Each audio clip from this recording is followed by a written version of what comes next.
Today's question is, what is love?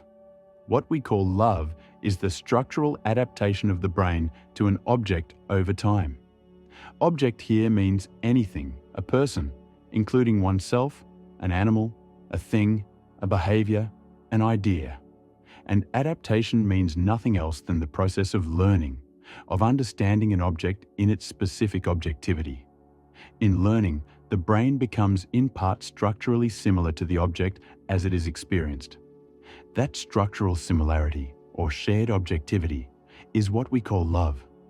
The feeling of love is the feeling of that similarity to the object, the feeling of its objectivity, of its truth, which we call the feeling of connection or closeness to the object, and the feeling of seeing the object as it really is.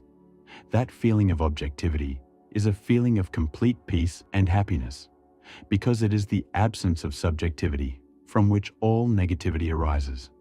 And freedom from negativity is complete positivity. Love is the absence of negativity. That's why that which we love is always exactly right. Because if there is no subjectivity, then there is no comparison and no wrongness.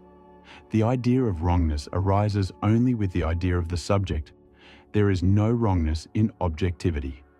That's why we call love unconditional. Love is not choosing the right thing. Love makes things right.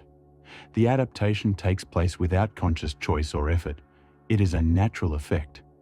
That's also why we have the feeling that love is something outside of us, a higher force, because it actually is. It is nature operating through the brain. Like most bodily processes, the adaptation starts long before it gets noticed by the mind. We often get surprised by it once we become conscious of it, most of the time through the feeling of missing. Missing is the brain's demand for the presence of that to which it now has adapted to. Now, most cultural conceptualizations concentrate on a subjective reasoning of love, giving it personal meaning. But love, as shared objectivity, has no meaning and is not personal.